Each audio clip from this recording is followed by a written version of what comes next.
Good afternoon guys. Na-upload ko na kanina yung kumakain ako pero duty pa rin ako. Sabi ko kapag upload na nga lang ulit makapag-video ng guys. Di ba dati sabi ko sa inyo tungkol naman sa gitara ang iba vlog ko. So yung guitar tutorial muna tayo ngayon. Pero bago ko mag-umpisa, ipapakita muna ako sa inyo na medyo para hindi kayo malilito pagka sinasabi ko ganito. Maganda to guys. Pag-aralan nyo, parang libangan nyo lang. Imagine nyo ito yung gitara ha. Kunyari lang po. Ito po kunyari gitara yan. Ang ibig sabihin po ng ganito, ito ang tawag dito fret, first fret, second fret, ito po. Tapos third fret, first fret, second fret, third fret. Tapos pag sinabi namang 1, 2, 3, 4, 5, 6 bilang po ng gitara yan. Ang umpisa po kasi ng bilang ng gitara dito 1, 2, ako nyo guys, ang umpisa ng 1 sa ibaba yan guys, oh 1, 2, 3, 4, 5, 6. Kaya pag sinabi kong diba, sinabi ko first fret number 6, ito po yun, ibig sabihin po first fret, ito po yung una, oh. Ito po yung first fret, nakita nyo first fret. Pag sinabi first fret number 6, ito po yung number 6, yung taas. Kasi ang umpisa po ng bilang yan sa ibaba, ito 1, 2, kita ba? Nakikita ba? 1, 2, 3, 4, 5, 6. Kaya pag sinabing first fret number 6, ito po yun. Ito, kumbaga pag may idea kayo, oh. Kasi ang ituturo ko sa inyo guys, yung basic lang naman to para lang kayo hindi naiinip pag gitara. Ano lang yung kanta ng asin na kapaligiran, 3 tipa lang po yun, makakapag-gitara na kayo. Ito po yung tipa po nung kasi ito 3 lang. Ito po isa pong D, tingnan nyo, D, tapos G, A, D, G, A lang po siya, D, G, A. Pero pagka po, kasi nung nag-umpisa pa lang ako mag-gitara, ang mahalaga lang naman matutunan nyo yung tipa eh. Pero po kayo, mawawalan kayo ng gana pagka kinakanta nyo na, ba't parang wala sa tono pagka pinakinggan nyo sa totoong original sa radyo. Kasi kami ng cassette pa nun eh, hindi sila magkatutunan nyo, wala ka ba napapansin, di ba pansin tonado sa iyong mga di paligiran. Yung pala ang totoong pala nun, kasi nun syempre hindi ko pa alam nun, i-reveal ko na rin po sa inyo kahit nag-umpisa pa lang kayo para kumbaga maging interesting yung pag-aaral nyo. Ang totoo po kasi nun, gumagamit po ng tinatawag na yun, yung saan na ba yun, yung kapo po ang tawag doon. May nabibili naman po ganito, parang 120 lang po ang bili ko dito. Ito pong kapo, ang original po kasi kapaligiran ng asin, gumamit po siya ng ang tawag doon first fret kapo, kinapuan niya po ng first fret. Ito po yung kapo, kinapitan niya po ng kapo, first fret. Ito po yung first fret, oh. Nagdiin po siya ng isa dyan yan para maging original ang tunog. Yung first fret nilagay niya po ng kapo, kaya so ang naging D niya dito na yung magiging D niya, parang mag-umpisa sa third fret, dito na magiging D niya. Tingnan niyo po, magtutugma na sa totoong tunog pagka sinabayan niyo sa radyo. Halimbawa yung original na tunog, ganun po, oh. Kumbaga nakatono na po kayo. Po kasi ang tawag dito, parang meron kasing whole note higher, merong half note higher. Ito po parang one whole note higher siya, kaya nakakapo siya sa first fret. Higher siya, kaya nakakapo po. Kaya pag tinugtog nyo, tugma na po. Ako noon kasi nung nag-aaral mo gitara noon, parang ako nababatrip. Ba't kaya ganun? Tama naman ng tipak ko pag sinasabayan ko sa cassette tsaka sa cassette. Kasi cassette pa noon eh, pagka gusto mong pag-aralan, paulit-ulit. Ngayon di ba madali na, mag-download ka lang sa cellphone, okay na. Sabi ko, ba't hindi magkatono? Yung pala, ang pala nun, ang katotohanan pala nun, siyempre pag bago ka pa lang, di mo pa alam nun yung mga ganito, gumagamit pala po ng ganito yung tawag dito po, para malaman nyo na rin kahit beginners kayo. Tawag po dito, kapo. Kakabit nyo po sa first fret. Ayan po yung first fret, yung unang, yung tawag doon, first fret, kakabit nyo po yan. Kaya ang magiging D nyo, nasa third fret na umpisa ng D nyo, dito na.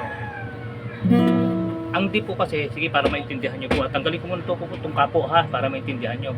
Ang totoong D po, unang magdidiin muna po kayo sa D muna po, para maintindihan nyo. Dito po sa sa third fret po kayo, ang nyo po ng daliri nyo, yung number 3 is string, tsaka yung number 1, ayan po. Sa third fret muna po, third fret, nakita nyo, 1, 2, 3, di ba third fret, tapos number 1 is string, tsaka number 2, ay number 3. Tapos ang susunod naman didiinan nyo dito sa fourth fret, yung number 2 na string. Yan ang D. So naka-D na kayo. D. Yan po ang D. Tapos ang susunod po pa G naman. Sa G po ang pag-G nyo. Ganyan po. Ang D halos pare-pareho naman yung ano gagamitin yung daliri. Wala kayong option, walang option diyan, talagang ganyan ang magiging D nyo. Yan. Kasi sa G mayroon kayong optional kung ano gusto niyo gamitin daliri, kaya sinasabi ko sa inyo. Liba po pag G. Pero po kasi nag-G ganito, ang unang ilalagay niya muna, hintuturo niya dito sa second fret na number 5 string. Second fret po second fret, tandaan nyo balik-balikan nyo na lang po ang video pagka gusto nyo talagang ano yung makuha. Ito po yung second fret, may gumagamit, nilalagay muna po hituturo niya. Ito yung hituturo ko, yan nilagay sa second fret na number 5 string. Tapos ang isusunod nila yung sa third fret naman, ilalagay nila yung ito to, ano ba tawag dito? Hinlalato ba to? Ilalagay nila sa 6 string po. Tapos itong palasisingan ilalagay sa number 1 string sa 4th fret pa rin, 4th fret. 1, 2, 3, 4th fret, number 1 sa ilalim. Yan po ang ginagamit nilang G. Yung iba ganyan mag-G. Ako kasi pag nag-G po ako, depende po sa optional nyo kung ano yung gusto nyo gamitin daliri. Pag nag-G po kasi, nasa inyo po yun kung saan po kayo mas nadadalian. Ako kasi pag nag-G po ako, ito po sa second fret, nilalagay ko muna yung palasinsingan ko. Ayan o. Second fret 5 string palasinsingan ko. Ay yung ano ko pala, hinlalato. No. Second fret 5 string, yan ang ginagamit ko. Tapos yung palasinsingan ko dito na po sa 6 string. Tapos yung hinlilit ko sa first string sa 4th fret pa rin. Kayo po kung ano po yung gusto nyo kayo dadalian. Basta tinuro ko lang sa inyo kung anong fret tsaka kung anong number. Optional nyo lang po yan kung ganito mag-G. Merong mag-G kasi pag ganito kung saan kayo po kayo naman sa dadalian, meron namang ganito. Ang tawag po rito open chords, open na G. Ako na lang po ituturo sa inyo yung G na yung power chords na G. Open chords muna tayo na G, ganyan po ako mag-G. May nag-G kasi na ganito, yung marami kong kasama nag-aaral kayo mag-gitara, ganito sila mag-G. Hanggang ngayon po maraming ganyan mag-G. Kasi meron din po kasing advantage yung ganyan ka mag-G pagka may gagamit po kayo ng tinatawag na diminished yung pangilalim, magagamit nyo itong liliit nyo ito, yung G diminished. Pero sa kanya na lang po pag-aaralan ng ganun, mga ano na yun, mga malalalim na tipa na yun sa basic muna po tayo. G diminished kasi magagamit nyo itong liliit nyo, kaya mas iba ganito mag-G. Ako naman ganito lang po ako mag-G. Hindi ko na po iniisip yung mga diminished na yun, sakit pa sa ulo yun. Kasing tunog din naman lang ng G yun Kaya sinabi ko, tinuro ko muna po sa inyo yung kung paano nyo, saan nyo ilalagay ang daliri nyo. Para po hindi kayo maiinip, kasi pag kahit pa paano may tatlong kwerdas, may tatlong chord na kayong alam, tapos nakakakanta-kanta na kayo, hindi kayo mawawala ng gana. Parang ganito po. Pero ang sinabi ko po kanina, ulitin ko lang pagka sinunod nyo po ang tunay ng tipa nyan, hindi po katono sa original. Wala pa ba sintonado na papansin sa iyong mga kapaligiran. Tama naman ang chords, pero mali yung hindi kayo magkatono sa original. Yung pala, nung pagbaguhan po kayo, hindi nyo po malalaman yun Yung bago ko, hindi ko alam yun. Kasi, siyempre, hindi mo naman alam. Nalaman ko lang po itong paggamit ng kapo. Siguro, mga 8 taon na ako nag-aaral mag-gitara. Sa inyo po, ituturo ko na po agad para pagsabay nyo na po yung matuto na rin kayong gumamit ng kapo. Ito po yung kapo, ilalagay nyo po sa first fret. Yan po, first fret. Ayan. Yan po, nilagay ko sa first fret po, yung kapo. First fret. Yan, nakita nyo po, yung first fret, inipit ko po ng kapo. Kaya ang magiging din nyo po, imbis na dito kayo naka-D, ang magiging din nyo, nandito na po sa third fret na po, kasi parang ito yung naging dulo nyo, kinapuan nyo Tingnan nyo, tono na po sa kanta. Tingnan nyo ganito po yun Parang i-intro ko na lang po sa bibig ko. Dati po ituturo, pag mga ilang panahon po, ituturo ko rin sa inyo paano po mag-adlib nito. Sa bibig ko na lang po muna. Tingnan nyo magkatono na siya.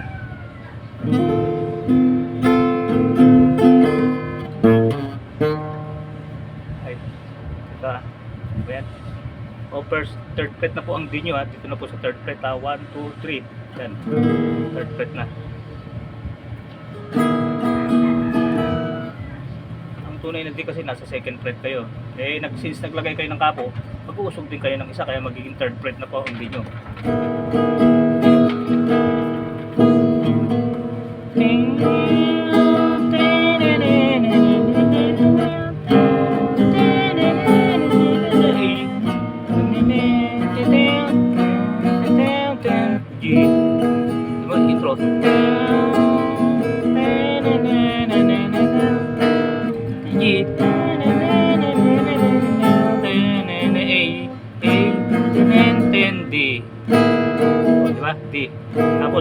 mag-interlude kayo ng bass na hammer. I-hammer nyo po yung, ay saka ko lang ituturo sa inyo, saka na po yung mga interlude, mga basic muna. Di ba, nakadi na. Mahirap kasi yung sabay-sabay yung turo. Di muna po tayo ha. Tandaan nyo pa, nasa yung di nyo po, pagka may kapo kayo, mag-uusog kayo ng isa, magiging ang di nyo dito na po sa ano ha.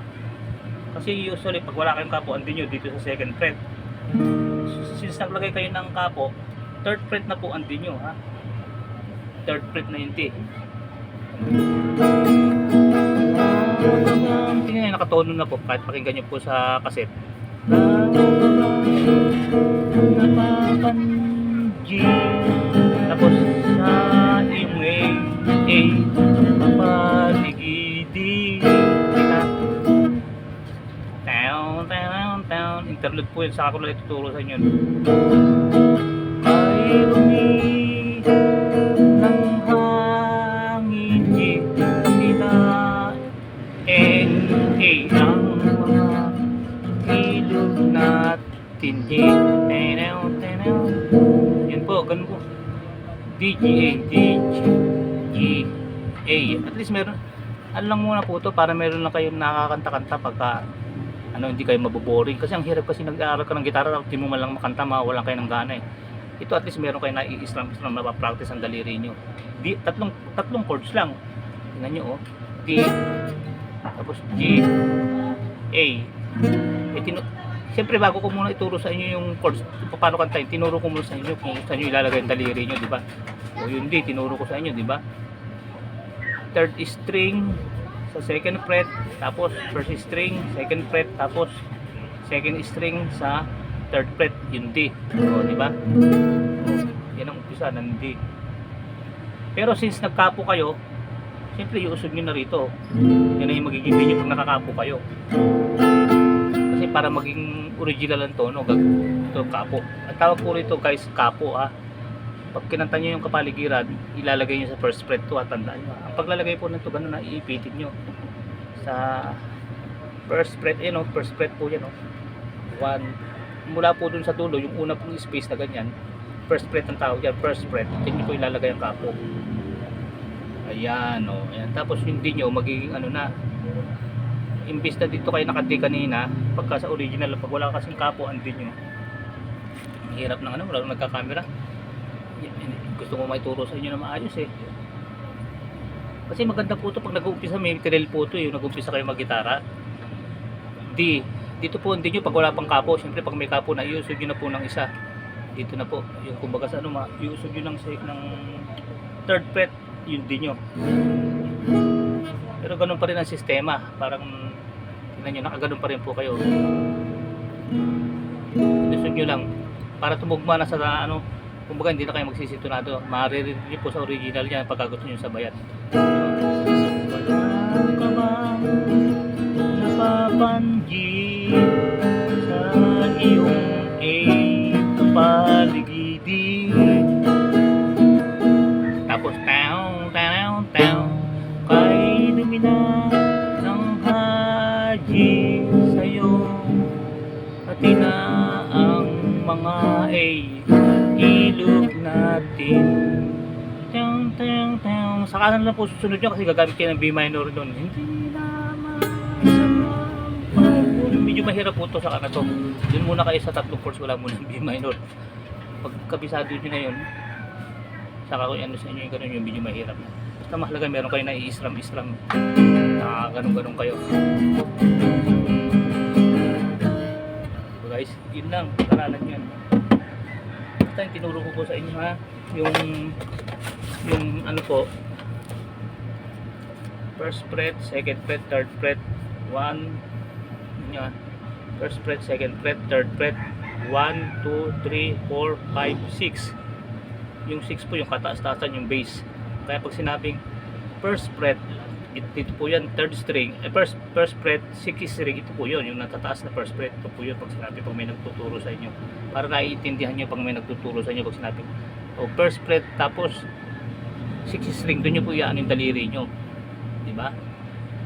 Kanina nung muna, kaya inano ko muna sa inyo to para maintindihan nyo yung sinasabi kong kanina tong sa D muna na second fret, first string, second fret pa rin, third string, tapos third fret, second string, ganun ang D para naiintindihan nyo. Ay, ulitin ko pa yung D lang ha, tapos tama na. Susunod naman, ito ibig sabihin, tanggalin ko muna po ang kapo, doon muna po tayo sa basic, huwag na muna tong kapo. Sa kanya makukuha, ibig sabihin dito pag talagang kayo bihasang bisa ng maggitara, napakahalaga po sa nagigitara nito tong kapo. Dito muna po tayo sa basic tapos nag-uumpisa. Ito po yung D, oh. D, ang D, ano, second fret. Ito po, tingnan nyo, oh. Second fret, tapos third string, first string, tapos third fret, second string. Yun ang D. D, D. Tapos yung G, ano, second fret, number 5 string, tapos third fret number 6 string, tapos third fret ulit number 1 string. O yan, yan ang G. Sabi ko sa inyo guys, optional yan, may nag-GG ng ganyan, may nag-GG naman na ganito. Ako ganito mag-G, ang ginagamit ko yung palasinsingan ko sa 5 string, number 5, number 5 second fret, palasinsingan ginamit ko yan. Ayan o. Tapos yung palasinsingan ko, ito pa lang, basta yung ano nya, second fret number 5, third fret number 6, tapos third fret number 1. Basta yan didiinan nyo sa G. Optional kung ano yung gusto nyo gamitin. Pwedeng pa ganyan, pwedeng pa ganyan, pwedeng pa ganito. Yan, yan ang G. Yung A madali lang, sa second fret lang, tapos ano lang, 2, 3, 4, second fret, yan, A na yan. Dito na sa second fret, oh, dito, oh. Itong second fret, oh, nakita nyo yung pangalawang space, ang didiinan nyo dyan yung number 2, number 3, at number 4. Sa una parang kala nyo mahirap, pero pagkano nyo na makakabisado nyo po yan. Yan ang A. May nag-A ng ganyan, meron naman nag-A ng ganito.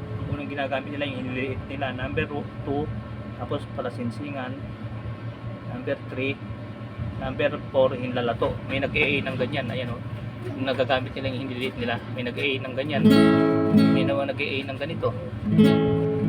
Optional nyo kung ano gusto nyo. Basta mahalaga, alam nyo kung saan nyo ilalagay daliri nyo. Pero mamimili kayo kung ano yung gusto nyo gamitin. Diba? Yan lang, D, G, A. Pero pagkakantahin nyo na po, yung kakantahin nyo, gumamit po kayo ng kapo. Kasi pag ginantin nyo po sa normal na tipa, hindi po kayo magtutugma sa original na tone ng totoong kanta. Kasi ang original po nun, nakakapo po yung asin. Gumamit po sila ng kapo first fret dito eh. Kaya nga po nung nag-umpisa akong mag-gitara, nakakalito eh. Sabi ko, tama naman, sinunod ko naman D, G, A. But pag sinasabayan ko sa cassette, magkaiba kami ng tono. Yung pala, gumagamit pala ng kapo. Yung hindi sinasabi na nagtuturo. O baka hindi niya rin alam. Hindi niya rin alam. Eh sa inyo po, ituturo ko na po pati paggamit ng kapo para hindi na po kayo magkaroon ng palaisipan. Ngayon, pag wala po kayong kapo, pwede nyo pong gamitin yung ballpen po, itali nyo na lang. Yung ballpen, itali nyo rito. Mahalaga, maipit nyo lang po itong first fret, maipit nyo ng ballpen. Yung pinakagawin yung kapo. Ganyan.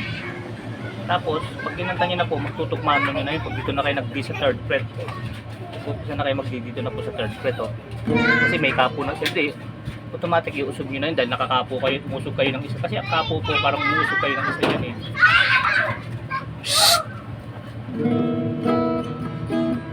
Ayan, ganun po tandaan nyo.